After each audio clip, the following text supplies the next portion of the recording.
الحمد لله رب العالمين والعاقبة للمتقين والصلاة والسلام على سيد الأنبياء والمرسلين اما بعد فاعوذ باللہ من الشیطان الرجیم بسم اللہ الرحمن الرحیم۔ برادران ملت اسلامیہ، السلام علیکم ورحمۃ اللہ وبرکاتہ۔ آپ دیکھ رہے ہیں پروگرام صدائے حق اور میں ہوں محمد خالد محمود نعیمی۔ حضرات محترم، حضور نبی پاک صلی اللہ تعالی علیہ وآلہ وسلم کو اللہ تبارک و تعالی نے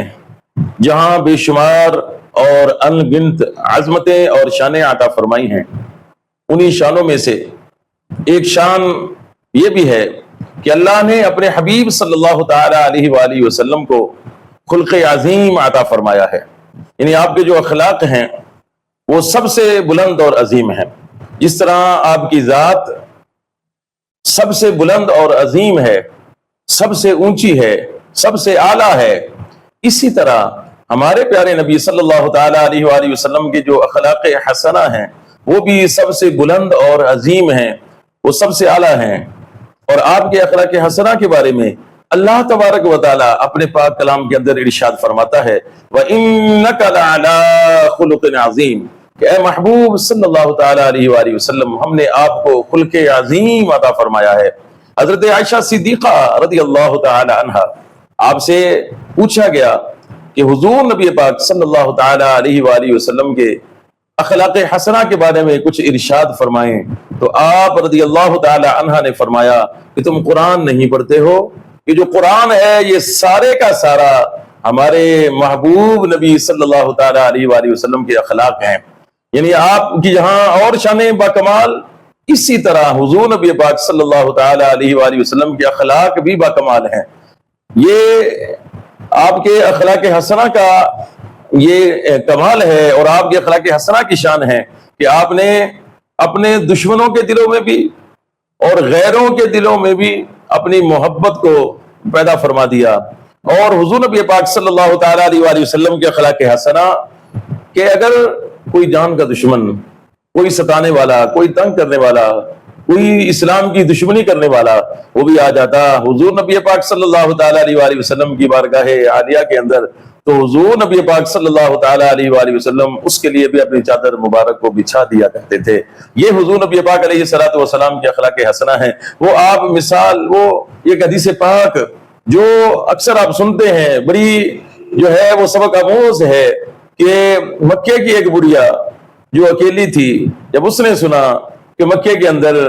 ایک شخص نے نبوت کا اعلان کیا ہے اور اس نے نئے دین کی تبلیغ شروع کی ہے، تو وہ اپنے باپ دادا کے دین کو بچانے کے لیے وہ مکہ چھوڑ رہی تھی، اس کا سامان اٹھانے والا کوئی نہیں تھا۔ امام الانبیاء صلی اللہ تعالی علیہ وآلہ وسلم کا گزر وہاں سے ہوا، وہ سامان باندھ کے بیٹھی تھی، سامان بھاری ہو گیا، اب اٹھایا نہیں جا رہا، تو حضور نبی پاک علیہ السلام وہاں سے گزرے، پوچھا کہ اماں جان کیا بات ہے، آپ یہاں بیٹھی ہیں؟ اس نے کہا کہ میں کہیں جا رہی ہوں مکے کو چھوڑ کر اور یہ سامان کوئی زیادہ بھاری ہو گیا ہے، یہ مجھ سے اٹھایا نہیں جا رہا۔ حضور نبی پاک علیہ السلام نے فرمایا کہ میں یہ سامان آپ کے سر پر نہیں بلکہ میں یہ سامان خود جو اٹھا لیتا ہوں، اور جہاں آپ نے جانا ہے وہاں تک جو ہے آپ کے سامان کو پہنچا آؤں گا۔ امام الانبیاء صلی اللہ تعالی علیہ وآلہ وسلم نے اس کا سامان خود اٹھایا اور اس کے ساتھ ساتھ چل رہے ہیں، اور وہ جو بڑھیا ہے وہ حضور نبی پاک علیہ السلام سے باتیں کر رہی ہے، اور جب اس کی منزل قریب آئی اس نے کہا کہ بیٹا آپ کتنے اچھے اخلاق والے ہو اور آپ کا چہرہ کتنا خوبصورت اور حسین و جمیل ہے، تو میں آپ کو ایک نصیحت کرتی ہوں کہ مکے کے اندر ایک شخص نے اعلان نبوت کیا ہے، تم اپنے دین کو اس سے بچا کر رکھنا۔ تو حضور نبی پاک علیہ السلام نے جب اس کی اس گفتگو کو سنا تو امام الانبیاء علیہ السلام نے فرمایا کہ اماں جان جس کے ڈر سے آپ مکہ چھوڑ کر یہاں تک اتنا طویل سفر کر کے آئی ہو، وہ میں ہی محمد صلی اللہ تعالی علیہ وآلہ وسلم ہوں۔ جب حضور نبی پاک علیہ السلام نے یہ فرمایا تو وہ بڑھیا رونے لگی اور اس نے کہا کہ اگر آپ ہی وہی ہو جنہوں نے نبوت کا اعلان کیا ہے تو پھر میں گواہی دیتی ہوں کہ آپ اللہ کے سچے نبی ہو، کیونکہ جس کا اخلاق اتنا اچھا ہے وہ کبھی جھوٹا نہیں ہو سکتا ہے۔ سبحان اللہ۔ دیکھا سامعین محترم آپ نے کہ اللہ تبارک و تعالیٰ نے اپنے حبیب صلی اللہ تعالی علیہ وآلہ وسلم کو کتنا پیارا اور کتنا اعلیٰ اخلاق عطا فرمایا ہے۔ مکے کے اندر ایک یتیم بچہ رہتا ہے، اس کے باپ کا انتقال ہو گیا، کم عمری ہے، اور کوئی کمانے والا نہیں. اس کی ماں کے کپڑے پھٹ گئے اور کپڑے اتنے پھٹ گئے کہ اسے جسم نظر آنا شروع ہو گیا. تو اس کا کیونکہ کوئی کمانے والا نہیں تھا تو اس نے اپنی ماں سے کہا کہ میں جو ہے اپنے چچا کے پاس جاتا ہوں اور اس سے جو ہے وہ لباس مانگ کر آتا ہوں, کچھ پیسے لے کر آتا ہوں اور میں آپ کو لباس لے کر دوں گا. ماں نے روکا کہ بیٹا اس نے کبھی ہماری پہلے خبر نہیں لی ہے کہ ہم کس حال کے اندر زندگی گزار رہے ہیں, تو تم اس کے پاس نہیں جاؤ. تو اس نے کہا کہ نہیں, میں جاتا ہوں اور میں اس سے جا کر بات کروں گا. وہ بچہ اپنے چچا کے پاس گیا اور کہا کہ مجھے وہ لباس دے دو, کپڑے دے دو یا کچھ پیسے دے دو, میری ماں کے کپڑے پھٹ گئے ہیں, میں اس کو کپڑے لے کر دینا چاہتا ہوں. مگر چچا نے جو ہے وہ اس کو مار کر بھگا دیا اور کہا کہ چلا جا یہاں سے, تمہارے لیے میرے پاس کچھ بھی نہیں ہے. وہ بچہ روتا ہوا آ رہا تھا. راستے میں کسی نے اس کو روکا, اس سے پوچھا کہ بیٹا کیوں رو رہے ہو؟ تو اس نے کہا کہ ایسے ایسے معاملہ ہے, میری باپ کا انتقال ہو گیا ہے, میں یتیم ہوں, میری ماں کے کپڑے پھٹ گئے تھے, میں اپنی ماں کے لیے کپڑے لینے کے لیے چچا کے پاس گیا تھا, چچا نے میری مدد نہیں کی ہے اور مجھے مار کر اپنے گھر سے نکال دیا ہے, اس دکھ سے تکلیف سے رو رہا ہوں. تو اس نے کہا کہ تم جو ہے وہ جاؤ, یہاں ایک محمد صلی اللہ تعالی علیہ وسلم نام کا شخص رہتا ہے, اس کے پاس جاؤ تو وہ ضرور تمہاری مدد کریں گے.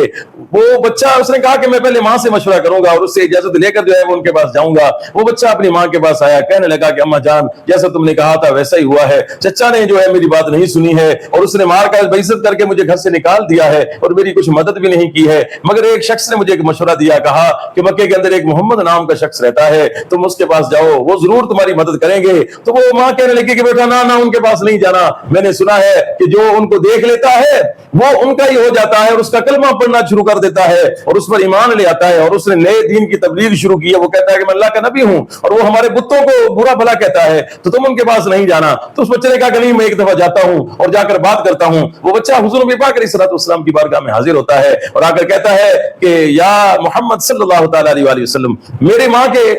کپڑے پھٹ گئے ہیں, میں یتیم بچہ ہوں, میری مدد کرنے والا کوئی نہیں, تو میری کچھ مدد کیجئے, لیکن پہلے سن لیں کہ میں جو ہے آپ کا کلمہ نہیں پڑھوں گا, یہ میری پہلی شرط ہے, میں آپ کا کلمہ نہیں پڑھوں گا. اس شرط پر آپ جو ہے نا میری مدد کریں, اگر کرنا چاہتے ہیں نہیں کریں تو پھر بھی مجھے آپ سے کوئی شکوہ نہیں ہوگا. جب حضور نبی پاک علیہ الصلوۃ والسلام نے اس کی بات سنی تو آقا کریم علیہ الصلوۃ والسلام کے چہرے پہ تبسم آیا, حضور علیہ الصلوۃ والسلام مسکرائے, آپ نے فرمایا کہ بیٹا کوئی بات نہیں, تو میرا کلمہ نہ پڑھنا, تو مجھے نبی نہ ماننا, تم جو نیت لے کر, جو ارادہ لے کر, تم جو حاجت لے کر میرے پاس آئے ہو, تمہاری حاجت پوری کی جائے گی. حضور نبی پاک علیہ الصلوۃ والسلام نے اس کو کپڑے دیے اور کہا اپنی چادر مبارک جو حضور علیہ الصلوۃ والسلام کے پاس تھی, وہ آقا کریم علیہ الصلوۃ والسلام نے اس بچے کو دکھا کہ یہ لے جاؤ گھر میں. وہ بچہ خوشی خوشی وہ چادر لے کر حضور نبی پاک علیہ الصلوۃ والسلام کے اپنے گھر میں آیا اور ماں سے کہا کہ میں ان کے پاس گیا تھا اور انہوں نے مجھے یہ چادر دی ہے. ماں نے وہ چادر جو آقا کریم علیہ الصلوۃ والسلام نے عنایت فرمائی تھی اس کو اپنے جسم کے اوپر اوڑھا اور کہا کہ بیٹا میں پہلے تمہیں کہتی تھی کہ اس کا کلمہ نہیں پڑھنا اور اس سے ملنے کے لیے نہیں جانا, لیکن جس کے اخلاق اتنے اچھے ہیں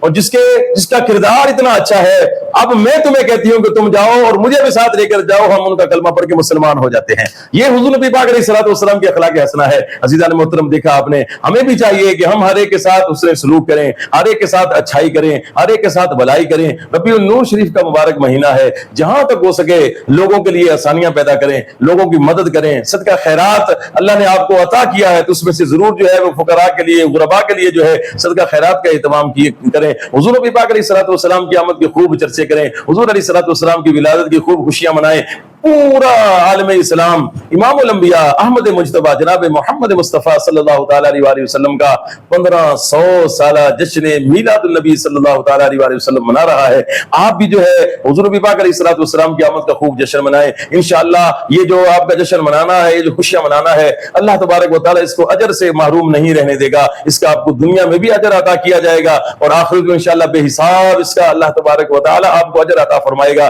اسی طرح انشاءاللہ العزیز ہم اللہ تبارک و تعالی کی توفیق سے حضور نبی پاک علیہ الصلوۃ والسلام کی شان کے بارے میں بیان لے کر آپ کے سامنے حاضر ہوتے رہیں گے. آپ ہمارے ساتھ جڑے رہیں, پروگرام صدائے حق کے ساتھ جڑے رہیں اور یاد رکھیں کہ ہر اچھی بات جو ہے اس کو دوسروں تک پہنچانا صدقہ جاریہ ہے. اگر گفتگو حضور نبی پاک علیہ الصلوۃ والسلام کی شان کے بارے میں, آقا کریم علیہ الصلوۃ والسلام کے اخلاق حسنہ کے بارے میں گفتگو آپ کو پسند آئی ہو تو اس کو اپنے کسی دوست کے ساتھ ضرور شیئر کریں. اللہ تبارک و تعالی ہم سب کا حامی و ناصر. والسلام علیکم ورحمۃ اللہ وبرکاتہ.